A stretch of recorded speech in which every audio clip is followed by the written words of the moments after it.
Genesis chapter 47. Joseph went and told Pharaoh, "My father and brothers, with their flocks and herds and everything they own, have come from the land of Canaan and are now in Goshen." He chose 5 of his brothers and presented them before Pharaoh. Pharaoh asked the brothers, "What is your occupation?"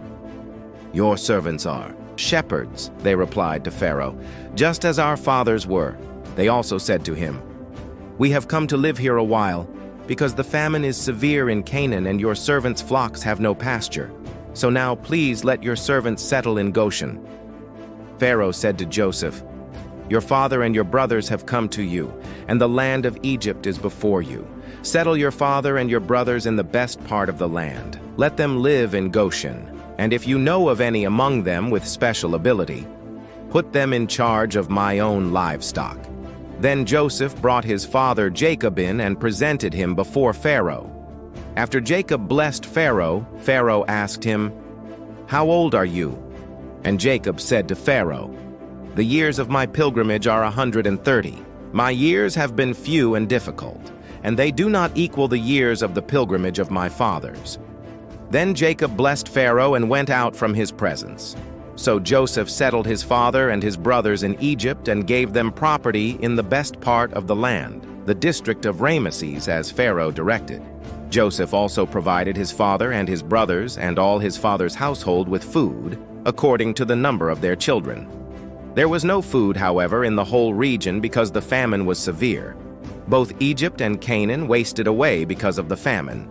Joseph collected all the money that was to be found in Egypt and Canaan in payment for the grain they were buying, and he brought it to Pharaoh's palace. When the money of the people of Egypt and Canaan was gone, all Egypt came to Joseph and said, "Give us food. Why should we die before your eyes? Our money is used up." "Then bring your livestock," said Joseph. "I will sell you food in exchange for your livestock, since your money is gone." So they brought their livestock to Joseph, and he gave them food in exchange for their horses, their sheep and goats, their cattle and donkeys, and he brought them through that year with food in exchange for all their livestock. When that year was over, they came to him the following year and said, "We cannot hide from our Lord the fact that since our money is gone and our livestock belongs to you, there is nothing left for our Lord except our bodies and our land. Why should we perish before your eyes, we and our land as well? Buy us and our land in exchange for food, and we with our land will be in bondage to Pharaoh. Give us seed so that we may live and not die, and that the land may not become desolate." For Pharaoh. The Egyptians, one and all, sold their fields because the famine was too severe for them. The land became Pharaoh's, and Joseph reduced the people to servitude, from one end of Egypt to the other.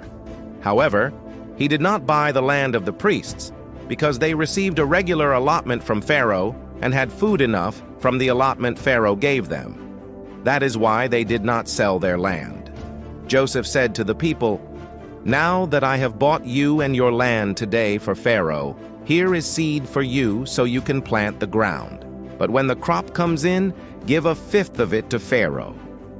The other 4/5 you may keep as seed for the fields and as food for yourselves and your households and your children." "You have saved our lives," they said. "May we find favor in the eyes of our Lord. We will be in bondage to Pharaoh." So Joseph established it as a law concerning land in Egypt, still in force today, that 1/5 of the produce belongs to Pharaoh.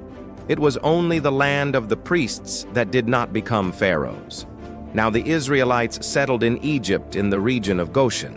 They acquired property there and were fruitful and increased greatly in number. Jacob lived in Egypt 17 years, and the years of his life were 147.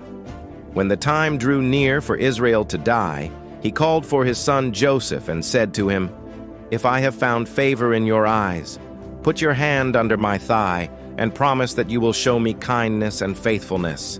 Do not bury me in Egypt, but when I rest with my fathers, carry me out of Egypt and bury me where they are buried." "I will do as you say," he said. "Swear to me," he said. Then Joseph swore to him, and Israel worshipped as he leaned on the top of his staff.